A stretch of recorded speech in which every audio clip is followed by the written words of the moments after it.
सर्व BATYच्या विद्यार्थ्यांचं या ठिकाणी स्वागत करतो की ज्यांनी SSC थर्ड मध्ये या ठिकाणी प्रवेश घेतलेला आहे.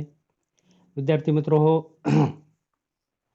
आजच्या तासाला आपल्याला SSC थर्ड वित्तीय समावेशन आणि वित्तीय साक्षरता हा भाग पाहायचा आहे. Financial inclusion and financial literacy. यापूर्वीच्या तासाला आपण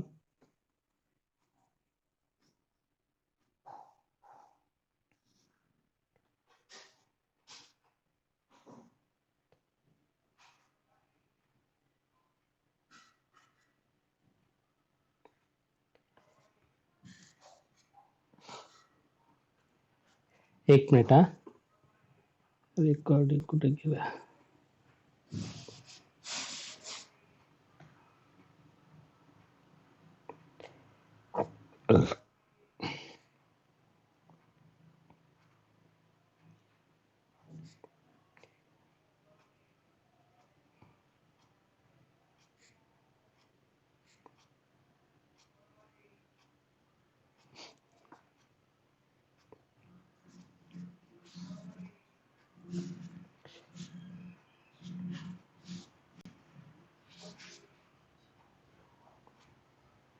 एक मिनिट हा, रेकॉर्डिंग पाहतो.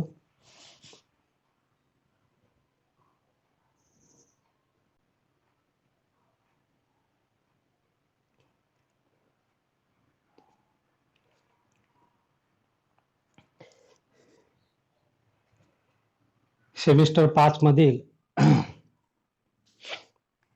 तिसरं स्किल एनहान्समेंट कोर्स, ज्याला आपण वित्तीय समावेश आणि वित्तीय साक्षरता हे टायटल आहे. विद्यार्थी मित्र हो, हे एक स्किल आहे की या स्किलद्वारे तुम्हाला बँकिंग बद्दलची माहिती यामध्ये पूर्णतः उपलब्ध करून दिलेली आहे, की ज्यामुळे आपण पाहतो की बऱ्याच लोक हे बँकिंग क्षेत्रात समावेशापासून दूर आहेत. तर अशा लोकांना सेवा उपलब्ध करून देण्याचा एक हेतू या कौशल्याच्या माध्यमातून असलेला आपल्याला दिसून येतो.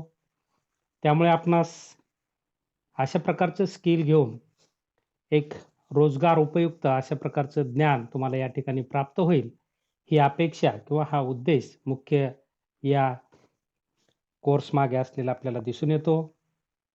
हा कोर्स ठेवण्यापाठीमागे मूळ हेतू असा आहे की आपण पाहतो की भारत हा कृषीप्रधान देश आहे. भारताची अर्थव्यवस्था ही द्विदल अर्थव्यवस्था आहे आणि त्यामध्ये आपण पाहितलेलं आहे की भेद भरपूर आहे किंवा ग्रामीण अर्थव्यवस्था आणि शहरी अर्थव्यवस्थेमध्ये गॅप मोठ्या फार प्रमाणात असलेला आपल्याला दिसून येतो. शहरात सगळ्या सुविधा उपलब्ध आहेत, तर ग्रामीण भारतात फार कमी सेवा उपलब्ध आहेत किंवा तशा प्रकारच्या सर्व्हिसेसचा अभाव आहे किंवा पायाभूत आधारभूत संरचनेचा अभाव असल्यामुळे आज ग्रामीण भाग पाठीमागे आहे तर शहरी भाग पुढे आहे. परंतु देशाचा जर विकास जलद गतीने करायचा असेल, तर ही दोन्ही शहरी आणि ग्रामीण भागात राहणारी लोकसंख्या ही समान पद्धतीने पुढे आली पाहिजे. त्यांना विकासाच्या संधी प्राप्त झाल्या पाहिजे.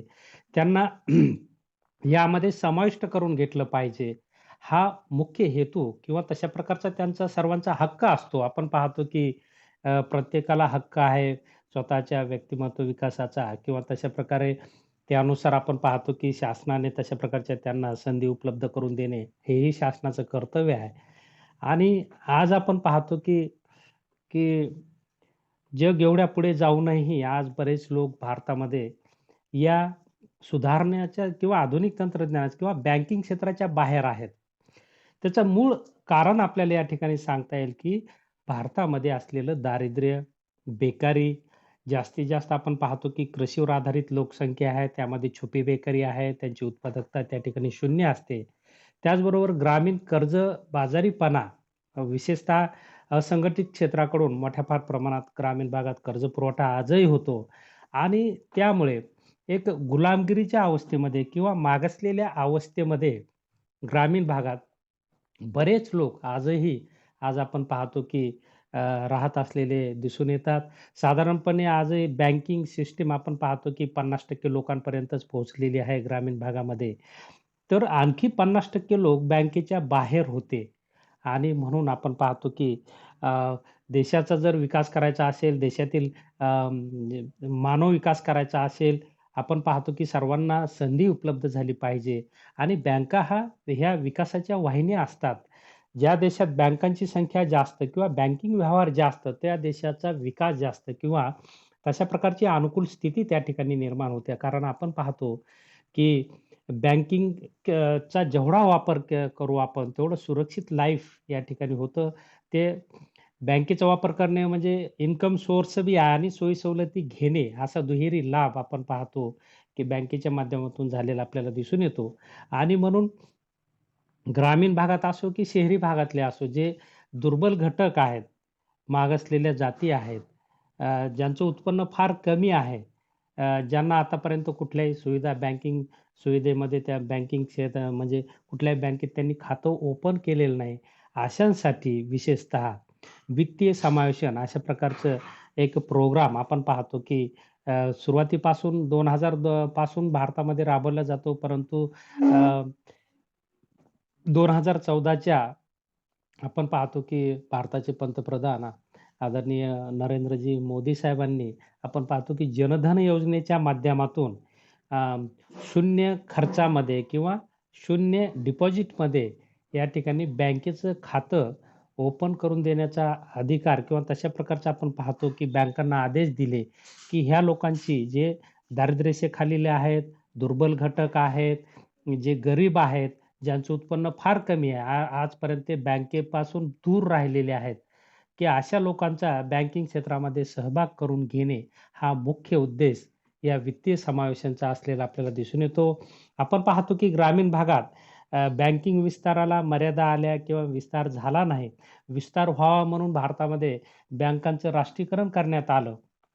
परंतु आपण पाहतो की म्हणावं तेवढं बँकेचा विस्तार ग्रामीण भागापर्यंत झाला नाही किंवा लोकांचं वित्तीय समावेशन झालं नाही किंवा लोकांची खाते बँकेमध्ये उघडले गेले नाही. कारण त्याला पैसे लागत होते आणि लोकांकडे तेवढे पैसे नसायचे आणि लोक मग आपले पैसे अडकून बसतील या भावनेतून खाते ओपन करत नव्हते आणि म्हणून मोदी गव्हर्नमेंटने शून्य खर्चामध्ये किंवा डिपॉझिटमध्ये आपण पाहतो की अशा प्रकारचं सेव्हिंग अकाउंट ओपन करण्याची एक सुविधा लोकांना उपलब्ध करून दिली आणि 2014 ते आज आपण पाहतो की आजपर्यंत साधारणपणे जनधन योजनेचा लाभ घेणारे 40 कोटी खातेधारक आज भारतामध्ये आहेत. अशा प्रकारचा म्हणजे वित्तीय समावेशनचा कार्यक्रम, एक यशस्वी कार्यक्रम मोदी गव्हर्नमेंटने आपल्याला दिसून येतो, की एक यशस्वीपणे भारतामध्ये राबवला.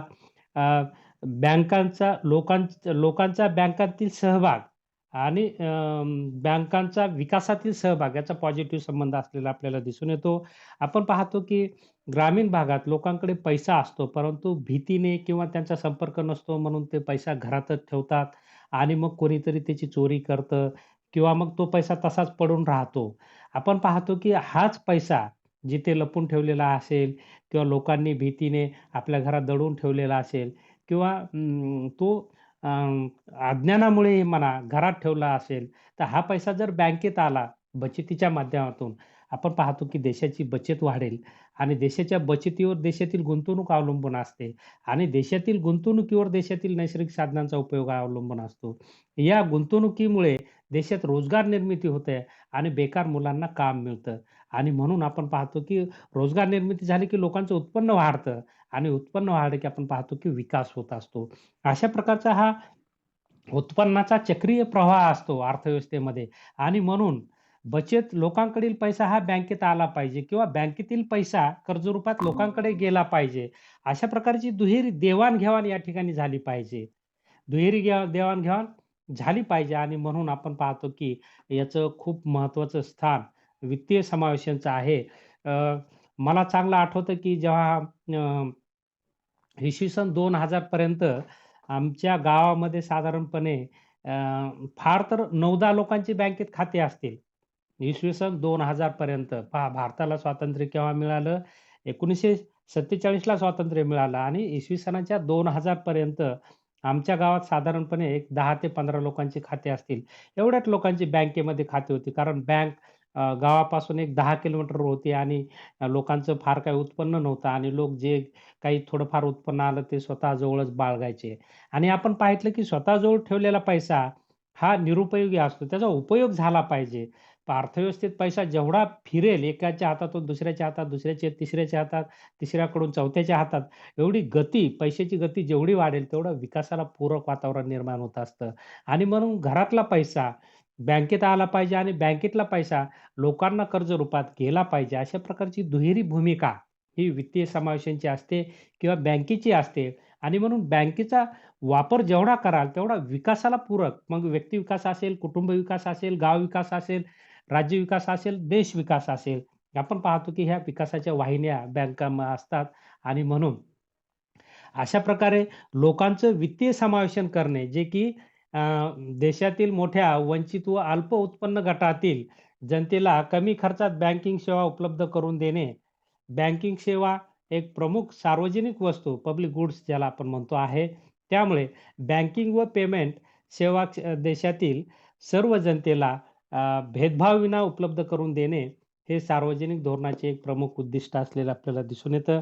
त्याचबरोबर अ, जे फायनान्शियल म्हणजे वित्तीय समावेशन कमिशन आहे, यांचे चेअरमन डॉक्टर सी. रंगराजन यांनी एक व्याख्या केलेली आहे, की त्यांच्या मते, की अ, जे विकर सेक्शनमधील लोकं आहेत, दुर्बल घटकातील लोकं आहेत, अ, दारिद्र्य रेषेखालील लोकं आहेत, ज्यांचं अल्प उत्पन्न आहे, मग त्यामध्ये शेतमजूर असतील, औद्योगिक कामगार असतील, सर्वच ज्यांचं उत्पन्न कमी आहे, अशा लोकांचा बँकिंगमध्ये सहभाग वाढवणे आणि त्यांच्या विकासासाठी त्यांना कर्जाचा पुरवठा करणे.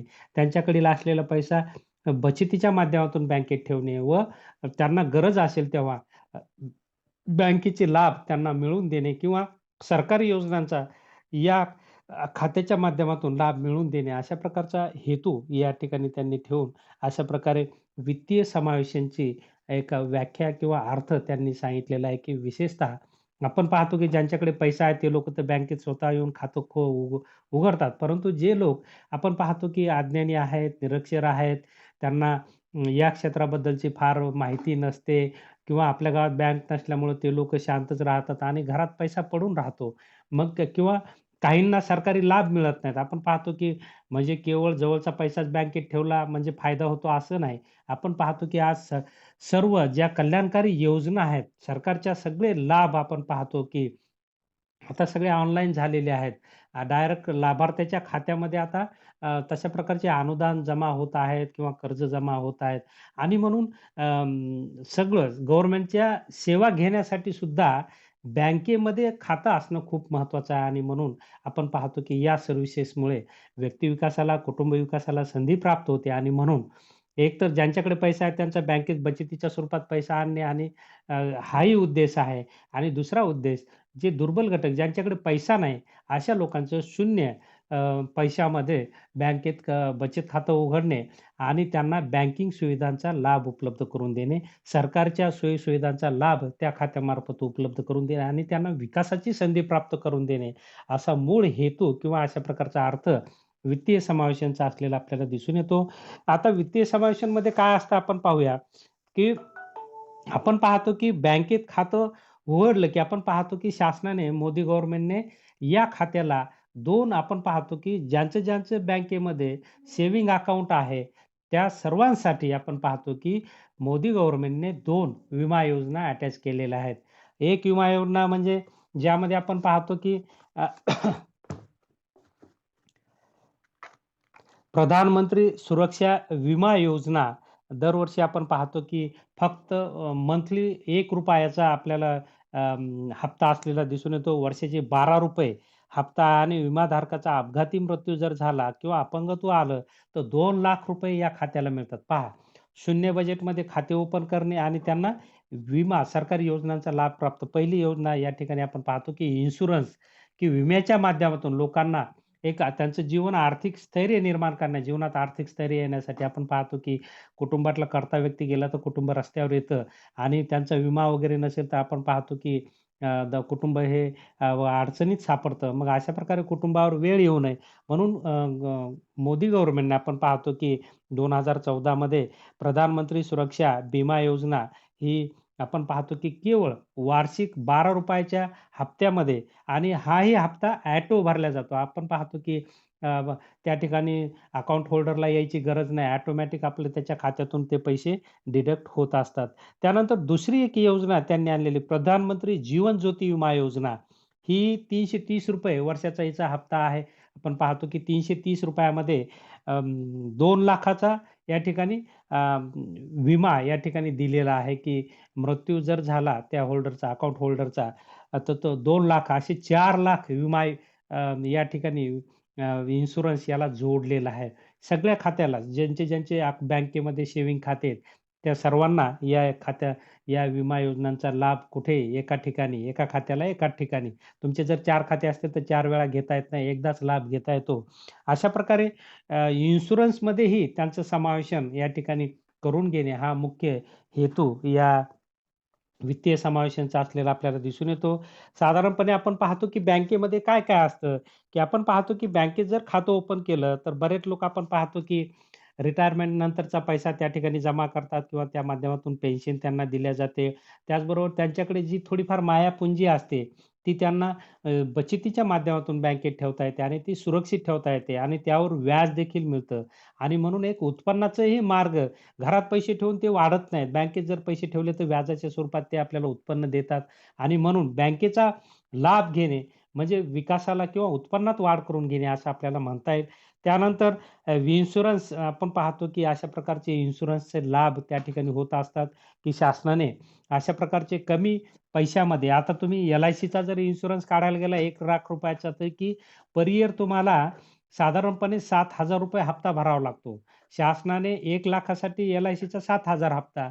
शासनाने कमी हप्त्यामध्ये पहा केवळ ₹342 मध्ये 4,00,000चा इन्शुरन्स शासनाने उपलब्ध करून दिला. आपण पाहतो की ₹342 म्हणजे फार काही नाही, 1 दिवसाच्या मजुरी आहे आणि किती गरीबातला गरीब व्यक्ती एवढा हप्ता भरू शकतो असं आपल्याला म्हणता येईल आणि स्वतःचं कुटुंब हे सुरक्षित करू शकतं. अशा प्रकारची एक सामाजिक कल्याणाची योजना बँकेच्या माध्यमातून वित्तीय समावेशांच्या माध्यमातून मोदी गव्हर्नमेंटनं आणलेली आपल्याला दिसून येते.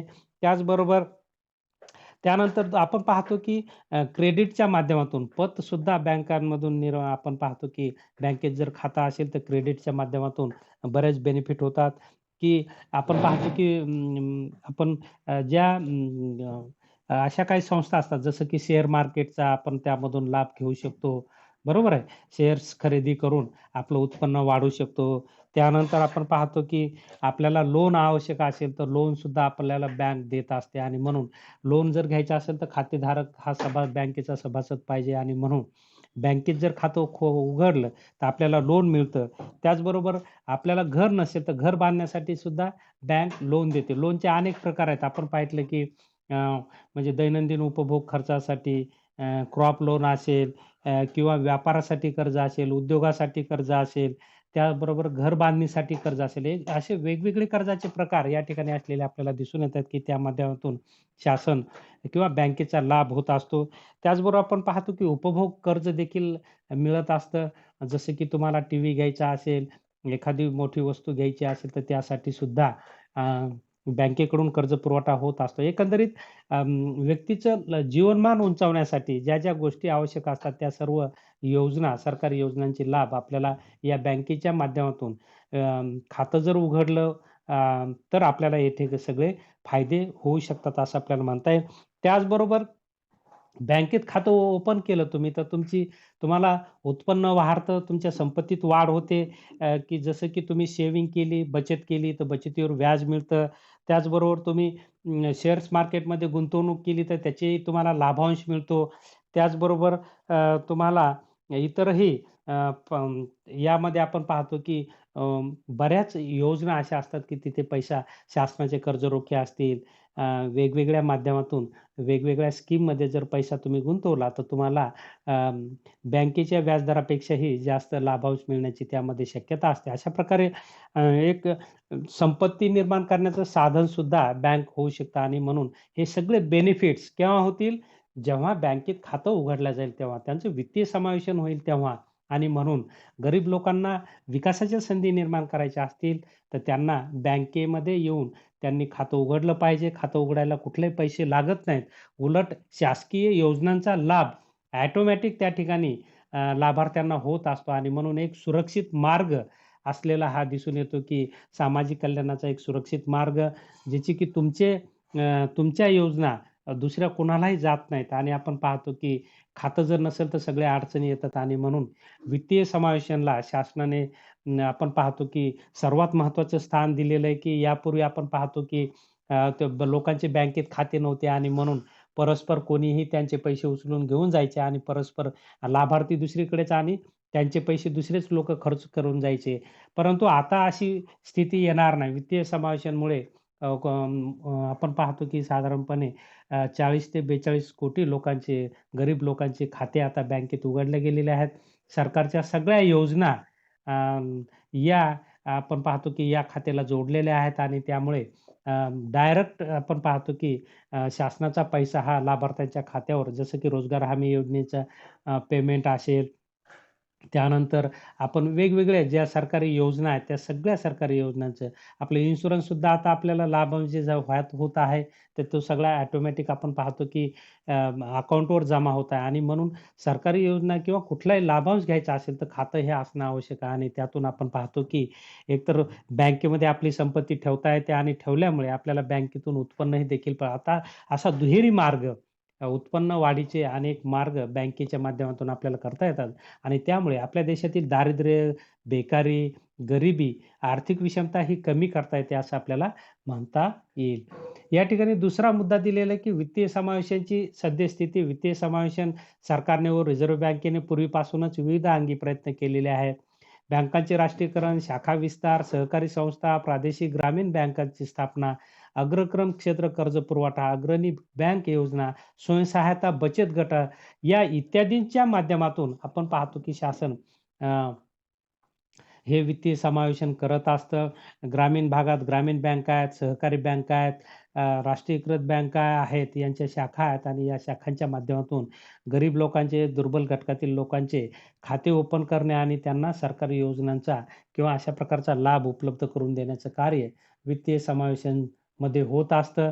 त्याचबरोबर 2005-06 मध्ये रिझर्व्ह बँकेने व्यापारी बँकांना ग्राहकांना जो नो फ्रिल खात्याची सुविधा देण्यास सांगितले. 2006 मध्ये रिझर्व्ह बँकेने बँकिंग सेवांची पोहोच वाढवण्याच्या दृष्टीने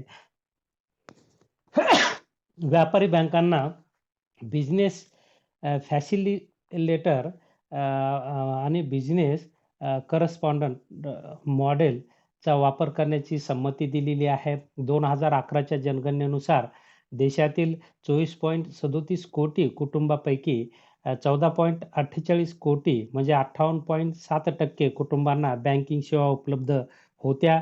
ग्रामीण कुटुंबापैकी 54.46% तर शहरी कुटुंबापैकी 67.68% कुटुंबांना बँकिंग सेवा उपलब्ध होत्या. याचा अर्थ बाकीच्या जसं की ग्रामीण भागात केवळ 54% लोकांना सेवा उपलब्ध होत्या. बाकीचे लोकं बँकिंग क्षेत्रापासून दूर होते. तर या लोकांचं वित्तीय समावेशन करणे हा मुख्य हेतू यामध्ये असलेला दिसून येतो. मार्च 2014 अखेर 38.2% बँक शाखा व 14.58% एटीएम्स मशीन ग्रामीण भागात होते. आज आपण पाहतो की एटीएम मशीनच्या सहाय्याने देखील बँकेत जायची गरज नाही. तिथे पैसे टाकता येतात आणि काढता येतात. तुमचे खात्यावर किती पैसे आहेत हे पाहता येतात. सगळं आपण पाहतो की यामध्ये एवढी ट्रान्सपरन्सी आणि सुरक्षितता आलेली आहे, की आता आपल्याला बँकिंगच्या सवय लागल्यामुळे आता घर बसल्या सगळी कामं आपण करू शकतो बँकेच्या माध्यमातून. ऑनलाईन बँकिंग असेल, एटीएम बँकिंग असेल, इंटरनेट बँकिंग असेल. तर अशा प्रकारचे बँकिंगचे अनेक लाभ या अनेक योजनांच्या माध्यमातून म्हणा किंवा वेगवेगळ्या साधनांच्या माध्यमातून म्हणा, की घर बसल्या आपण आता बँकिंग व्यवहार करू शकतो आणि आपण आपला विकास या ठिकाणी करू शकतो. त्यानंतर ग्रामीण शाखा आपण पाहूया, की रिझर्व्ह बँकेने व्यापारी बँकांच्या ग्रामीण शाखा विस्तारावर सुरुवातीपासूनच भर दिलेला आहे. ग्रामीण शाखा या वित्तीय समावेशांचा महत्त्वाचा भाग आहे आणि त्यामुळे ग्रामीण जनतेला स्थानिक ठिकाणी बँक सेवांचा लाभ घेता येऊ शकतो. डिसेंबर 13 अखेर या सर्व व्यापारी बँकांच्या एकूण शाखांपैकी 37.9% शाखा ह्या ग्रामीण भागात होत्या. व्यापारी बँकांच्या 37.9%. त्याचबरोबर ग्रामीण भागाच्या विकासासाठी आपण पाहतो ग्रामीण बँक आहे, सहकारी बँक आहे आणि प्रत्येक गावाला हे अटॅच येते. एक 10-15 गावाला एक बँक अशा प्रकारची स्थिती सध्या तरी आहे आणि त्या माध्यमातून आपण पाहतो बचत गट असतील, वेगवेगळे गट असतील, या गटाच्या माध्यमातूनही शासन अशा प्रकारचं वित्तीय समावेशन करतं आणि सरकारी योजनांचा लाभ त्या ठिकाणी मिळवून देण्याचा प्रयत्न करत असतं. नो फ्रिल खाते हे हे असे खाते असते ज्यामध्ये 0 किंवा अत्यल्प बॅलन्स असला तरी चालतो. तसेच असे खाते वापरण्याचे शुल्क अत्यल्प असते. रिझर्व्ह बँकेने सर्व व्यापारी बँकांची सुविधा उपलब्ध करून देण्याचे व त्यास प्रसिद्धी देण्याचे निर्देश दिलेले आहेत. त्याचबरोबर ज्यामध्ये आपण पाहूया की एस-एच-जी म्हणजे बचत गट जे आहेत लिंक प्रोग्राम यांचं हा नाबार्ड माध्यमातून आपण पाहतो की सूक्ष्म वित्त पुरवठा जगातील सर्वात मोठा कार्यक्रम आहे. ज्याद्वारे बचत गटाचे खाते व्यापारी बँका, सहकारी बँका, प्रादेशिक ग्रामीण बँका यामध्ये काढून त्यांना अल्प दराने छोटी-छोटी कर्जे दिली जातात. त्याचबरोबर किसान क्रेडिट कार्ड सामान्य शेतकऱ्यांनाही कॅश क्रेडिट पद्धतीने कर्ज देण्याची योजना आहे. अशा प्रकारे आपण पाहतो की वित्तीय समावेशन वेगवेगळ्या योजनांच्या माध्यमातून शासन करीत असलेले दिसून येतं. भारतासारख्या असंख्य ग्रामीण तसेच शहरी गरीब लोकांचे बँकेत खाते नसल्याने त्यांना कोणत्याही विविध बँक विषयक सेवांचा लाभ मिळत नाही. खाते काढण्यासाठी योग्य कागदपत्रे सादर न करता येणे ही त्यामागची प्रमुख अडचण आहे. त्यावर मात करण्यासाठी रिझर्व्ह बँकेने 2006 मध्ये व्यापारी बँकांना ही योजना सुरू करण्याची संमती दिलेली आहे. व्यापारी बँकांनी नेमलेले बिझनेस करस्पॉन्डंट्स वंचित वर्गातील तसेच दुर्गम भागातील व्यक्तींपर्यंत पोहोचून त्यांचे नो फ्रिल खाते काढतात व त्यांना वेळोवेळी भेट देऊन पैसे टाकणे, काढणे, हस्तांतरित करणे यासारख्या सेवा उपलब्ध करून देतात. तसेच त्यासाठी ते व्यक्ती पॉइंट ऑफ ट्रान्झॅक्शन मशीनचा वापर करतात. जे लोक हँड हेल्ड मशीन असते असे सध्या बिझनेस करस्पॉन्डंटला बँक मित्र असे संबोधले जाते. तर अशा प्रकारे आपण पाहतो की वित्तीय समावेशांसाठी आपण पाहतो की पॉइंट्स ऑफ ट्रान्झॅक्शन असेल किंवा तशा प्रकारच्या आता आपण पाहतो की सेवा केंद्रे, बँकिंग सेवा केंद्रे मोठ्या प्रमाणात शासनाने दिलेली आहेत की बँकेमध्ये सर्वांनाच माहिती देणं शक्य नसतं. परंतु आपण पाहतो की या सेवा केंद्रावर आपल्याला बँकेबद्दलची सगळी माहिती मिळते. अगदी खाते ओपन करण्यापासून ते बँकांच्या विविध योजनांचा लाभ घेण्यापासून तिथे सुविधा उपलब्ध असतात. अशा प्रकारे तुम्हाला जर ह्या सगळ्या माहिती झाली तर तुम्हाला अशा प्रकारचं तुमच्यामध्ये कौशल्य प्राप्त होऊन एक रोजगाराचं साधन देखील यातून प्राप्त होऊ शकतं आणि जे लोकं बँकिंग क्षेत्राच्या बाहेर आहेत त्यांचा बँकिंग क्षेत्रामध्ये समावेश केल्याचा आनंदही आपल्याला या ठिकाणी म्हणजे दुहेरी लाभ अशा प्रकारचा झालेला आपल्याला दिसून येतो, की भारतामध्ये जे अशा प्रकारे गरीब लोक आहेत त्यांना अ, अशा प्रकारे त्यांचं वित्तीय समावेशन करणे हा मुख्य हेतू यामध्ये असलेला दिसून येतो. तर या ठिकाणी आपण थांबूया. या तासाला आपण उपलब्ध झालात त्याबद्दल आपले आभार व्यक्त करतो आणि या ठिकाणी थांबतो. धन्यवाद.